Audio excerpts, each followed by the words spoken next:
1600 కోట్ల రూపాయలు కూడా ఈ ప్రకటించినటువంటి 11,440 కోట్ల రూపాయల్లో మినహాయించుకొని 9,800 కోట్ల రూపాయలు ప్యాకేజీ ఇవ్వబోతా ఉన్నారన్నటువంటిది మాకున్నటువంటి సమాచారం. మరి గతంలో ఇంత 1600 కోట్ల రూపాయలు వచ్చినటువంటి డబ్బు ఇచ్చినప్పుడే మీరు కార్మికులకి గతం నుంచి 3 నెలల నుంచి జీతాలు లేవు, పూర్తి స్థాయి నడవాల్సినటువంటి ప్లాంట్ పూర్తి కెపాసిటీలో నడవట్లేదు. ఈరోజు హౌస్ రెంట్ అలవెన్స్ ఏదైతే ఉందో ఆ అలవెన్స్లు కట్ చేశారు. గత 7 మాసాలుగా కూటమి ప్రభుత్వం అధికారంలోకి వచ్చిన తర్వాత ఈ ప్లాంట్కి జరిగినటువంటి ప్లాంట్ గురించి కానీ, ప్లాంట్ ప్రైవేటైజేషన్ విషయంలో దాని మీద ఇవ్వాల్సినటువంటి స్టేట్మెంట్ కానీ, లేదా కేంద్ర ప్రభుత్వానికి రాయాల్సినటువంటి లేఖలు కానీ, లేదా కేంద్ర ప్రభుత్వం మీద ఒత్తిడి తీసుకొచ్చేటువంటి ఉన్నటువంటి సందర్భాల్లో మాట్లాడినటువంటి విషయాలు కానీ ఏ రోజు కూడా లేవు అనేటువంటిది ఈరోజు అర్థమవుతా ఉంది. మరి ఇంత పెద్ద ఎత్తున నిన్న కాక మొన్న 8వ తారీఖున విశాఖపట్నంలోనే పెద్ద సభ జరిగింది. నేరుగా ప్రధానమంత్రి గారు సభకు ఇచ్చేశారు. అదే సభలో ముఖ్యమంత్రి గారు ఉన్నారు. మరి ఇవన్నీ ఇంత పెద్ద ఎత్తున ఇన్ని లక్షల మంది సమక్షంలో జరిగినటువంటి సభలో ఎందుకు ఈ ప్రకటన చేయలేదు? దీనికి అంటే అనేక అనుమానాలకి ఇదంతా కూడా తావిస్తూ ఉంది. ఎందుకు చేయలేదు? ఒకవేళ నిజంగా మీకు ప్రధానమంత్రి మోడీ గారన్నా, లేదా రాష్ట్ర ముఖ్యమంత్రి చంద్రబాబు నాయుడు గారన్నా, వీరంతా కూడా రాజకీయ నాయకులు, రాజకీయాల్లో ఆరితేరినటువంటి వాళ్ళు.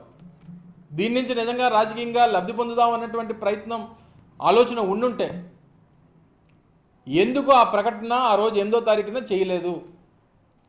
మీరు ఇప్పుడు ఇస్తున్నటువంటి ఈ ప్యాకేజీకి వెనక ఉన్నటువంటి మతలబ్ ఏంటి?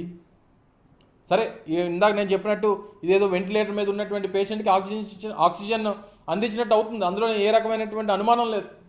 ఏదో వేడి నీళ్ళలో చల్లనీళ్ళ పనికొస్తుంది. ఈరోజు ప్లాంట్ మీద ఉన్నటువంటి లోన్స్ ఆల్మోస్ట్ 25,000 కోట్ల రూపాయల లోన్స్ ఉన్నాయి. ఈరోజు ప్లాంట్ని నడపాలంటే క్యాపిటల్ ఎక్స్పెండిచర్ కావాలి.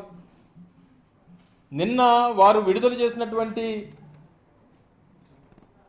ప్రెస్ ఇన్ఫర్మేషన్ బ్యూరో విడుదల చేసినటువంటి ఈ ప్రెస్ రిలీజ్లో ఉన్నటువంటి ఈ 4 పేరాల్లో ఎంతైతే ఇవ్వబోతా ఉన్నామో 11,440 కోట్ల రూపాయలు, ఇందులో 10,300 కోట్ల రూపాయలు ఈక్విటీ కింద ఇస్తాం, అండ్ ప్రిఫరెన్షియల్ షేర్ క్యాపిటల్ కింద 1,140 కోట్ల రూపాయలు ఇస్తామన్నటువంటిది మెన్షన్ చేశారు. గతంలో కూడా రాజశేఖర రెడ్డి గారు ముఖ్యమంత్రిగా ఉన్నప్పుడు ఒక 5,000 కోట్ల రూపాయలు ఈ ప్రిఫరెన్షియల్ షేర్ క్యాపిటల్ కింద అప్పట్లో ఇవ్వడం జరిగింది. గతంలో పివి నరసింహరావు గారు ప్రధానమంత్రిగా ఉన్నప్పుడు ఒక 2,000 కోట్ల రూపాయలు ప్రిఫరెన్షియల్ షేర్ క్యాపిటల్కి ఇవ్వడం జరిగింది.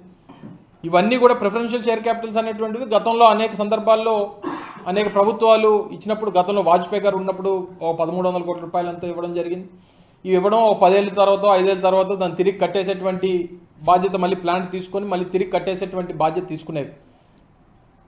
అయితే ఈ ఇచ్చేటువంటి ఈ క్రమంలో ఇందులో వీరు ఏం మెన్షన్ చేశారంటే,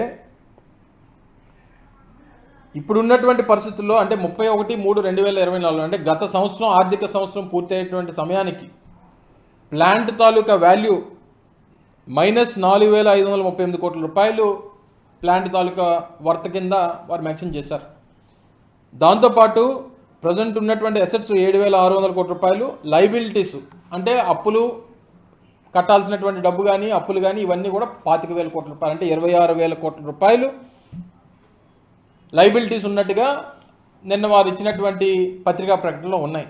దాంతోపాటు ఇందులో మేజర్గా, ఎందుకంటే నేను ప్రభుత్వాన్ని ప్రశ్నించే ముందు కానీ, లేదా ప్రజలకు అనేక విషయాలు తెలియజెప్పేటువంటి విషయంలో కానీ కాస్త అవగాహన చేసుకొని నలుగురితో మాట్లాడి, కొంతమంది ఫైనాన్షియల్ ఎక్స్పర్ట్స్తో మాట్లాడి, కొంతమంది ఇంటలెక్చువల్స్తో మాట్లాడి, అందరితో మాట్లాడిన తర్వాత ఈరోజు మీ ముందుకు రావడం జరిగింది. వారు చెప్పినటువంటి ప్రధానమైనటువంటి అంశం ఏంటంటే, RINL also defaulted on the capex loan repayments and interest payments in June 2024. అంటే ఇప్పుడున్నటువంటి పరిస్థితుల్లో స్టీల్ ప్లాంట్ కట్టాల్సినటువంటి అప్పులు కూడా, తీసుకున్నటువంటి అప్పులు రీపేమెంట్ కూడా చేయలేనటువంటి పరిస్థితిలో ఉంది, డిఫాల్ట్ అయిపోయింది. అది కూడా కట్టలేనటువంటి పరిస్థితిలోకి వచ్చింది, ఇన్సాల్వెన్సీలోకి వెళ్ళిపోయేటువంటి ప్రమాదం ఉంది, ఎన్సీఎల్టీకి వెళ్ళిపోయేటువంటి ప్రమాదం ఉంది అనేటువంటి పరిస్థితికి ఈరోజు అంటే ఒక కేంద్ర ప్రభుత్వ రంగ సంస్థ దేశంలోనే అత్యంత ఉన్నతమైనటువంటి పేరుగాంచినటువంటి ఆర్ఐఎన్ఎల్ ఈరోజు ఈ పరిస్థితికి వెళ్ళిపోతే రేపు దేశంలో మిగిలినటువంటి పరిశ్రమలు కానీ లేదా దేశంలో ఒక కేంద్ర ప్రభుత్వ రంగ సంస్థ ఈరోజు ఈ పరిస్థితికి వెళ్ళిపోతే రేపు దేశం తాలూకా ఇమేజ్ బ్యాంకులో దీంట్లో కానీ లేదా ఇతర దేశాల విషయంలో కానీ కేంద్ర ప్రభుత్వ రంగ సంస్థలనే కాపాడలేనటువంటి పరిస్థితిలో దేశం ఉంది, భారతదేశం ఉంది అనేటువంటి పరిస్థితి ఎక్కడ వస్తుంది అనేటువంటి ఉద్దేశంతో మేము ఈ రివైవల్ ప్యాకేజ్ ఇస్తున్నట్టుగా ప్రకటన అర్థమవుతా ఉంది అనేటువంటిది కొంతమంది ఫైనాన్షియల్ ఎక్స్పర్ట్స్ చెప్పేటువంటి అంశం. సో దీని ప్రకారం ఒకవేళ మీరు కాపాడాలన్నటువంటి ఉద్దేశం ఉండుంటే సరే, ఈ ప్రకటనలతో పాటు ఏదైతే సెంటిమెంట్గా ఉన్నటువంటి ప్రైవేటైజేషన్ ఇష్యూ ఏదైతే ఉందో దాని మీద ఎక్కడ కూడా ప్రకటన చేయలే. ప్రైవేటైజ్ చేయబోమని కానీ లేదా ప్రైవేటైజేషన్ చేసినటువంటి ప్రకటన వెనక్కి తీసుకుంటున్నాం అనేటువంటి విషయాన్ని కానీ లేదా రానటువంటి కాలంలో ఆ తాలూకా ఆలోచనని పూర్తిగా దాన్ని ఆపేస్తున్నాం అనేటువంటి విషయం కానీ ఎక్కడా కూడా మీరు ప్రకటన చేయలేదు. అనేక అనుమానాలు తావిస్తూ ఉంది. ఈరోజు పేమెంట్స్ తీసుకునేటువంటి దానికి, ఎందుకంటే అనేక రకాలైనటువంటి సప్లైస్ చేసేటువంటి సంస్థలు ఉన్నాయి ఈరోజు, టాటా కానీ జిందాల్ కానీ లేదా ఎన్ఎండిసి కానీ ఇలాగ అనేక సంస్థలు ఈరోజు ప్లాంట్ ఆపరేషన్స్లో కానీ లేదా కావాల్సినటువంటి రా మెటీరియల్స్లో కానీ ఈరోజు సప్లై చేసేటువంటిది కంపెనీలు చాలా ఉన్నాయి. ఈరోజు ఈ డబ్బు వస్తే సహజంగా మనందరికీ తెలుసు, ఒక అప్పు తీసుకున్నటువంటి వ్యక్తి ఏదో రూపంలో తీసుకున్నటువంటి వ్యక్తికి ఏదో రూపంలో డబ్బు వస్తుందనంటే అప్పు ఇచ్చినటువంటి వారందరూ కూడా వారిని చుట్టుముట్టేటువంటి పరిస్థితి వస్తుంది. అంటే ఈరోజు జిందాల్కి ఒక 1000 కోట్ల రూపాయలు, లేదా టాటాకు ఒక 800 కోట్ల రూపాయలు, లేదా ఎన్ఎండిసికి ఒక 3000 కోట్ల రూపాయలు, రేపు పొద్దున ఈ పేమెంట్స్ అన్నీ కూడా మీరు చేసేస్తే మరి మీరు ఇచ్చినటువంటి డబ్బు దేనికి ఉపయోగపడుతుంది? రేపు అంతకంటే ప్రమాదకరం ఏంటంటే విఆర్ఎస్ ఎందుకు మీరు ఇనిషియేట్ చేశారు? ఇప్పటికే 7.2 మిలియన్ మెట్రిక్ టన్స్ కెపాసిటీతో నడవాల్సినటువంటి ప్లాంట్ కేవలం 60% కెపాసిటీతో నడుస్తూ ఉంది. 3 బ్లాస్ట్ ఫర్నెస్లతో నడవాల్సినటువంటి ప్లాంట్ 2 బ్లాస్ట్ ఫర్నెస్లు మాత్రమే ఆపరేషన్లో ఉన్నాయి. మరి ఉన్నటువంటి 20,000 మంది కెపాసిటీతో నడవాల్సినటువంటి యూనిట్ ఈరోజు కేవలం 11,000 12,000 కెపాసిటీతో నడుస్తూ ఉంది. మరి ఇంకా ఉన్నటువంటి ఎంప్లాయీస్ని మీరు ఇంకా తగ్గించాలన్నటువంటి ప్రయత్నం చేస్తే ప్లాంట్ని ఏం చేయాలన్నటువంటిది మీ తాలూకు ఉద్దేశం. దాంతోపాటు 3,000 మంది కాంట్రాక్ట్ కార్మికులను కూడా మీరు తీసేయాలన్నటువంటి నిర్ణయం చేశారన్నటువంటిది కార్మికులు చెప్తా ఉన్నారు. మరి దాని పరిస్థితి ఏంటి? వీటన్నిటికన్నా మించి మీరు చేసినటువంటి ప్రకటన తర్వాత ఏదైతే 11,440 కోట్ల రూపాయలు ఇస్తామన్నటువంటి ప్రకటన చేసిన తర్వాత కూడా మీరు కార్మికులతో వెళ్ళి మాట్లాడండి. కార్మికులు ఏం చెప్తా ఉన్నారు? కార్మికులకి అనేక అనుమానాలు ఉన్నాయి. మీరు ఏదో సంబరాలు చేసుకుంటేనో, మీ కూటమి నాయకులు మీరేదో స్వీట్లు పంచుకుంటేనో, కేకులు కట్ చేస్తేనో జరిగిపోయింది ఏం లేదు. కార్మికుల పక్షాన ఈరోజు వైఎస్ఆర్ కాంగ్రెస్ పార్టీ డిమాండ్ చేస్తూ ఉంది.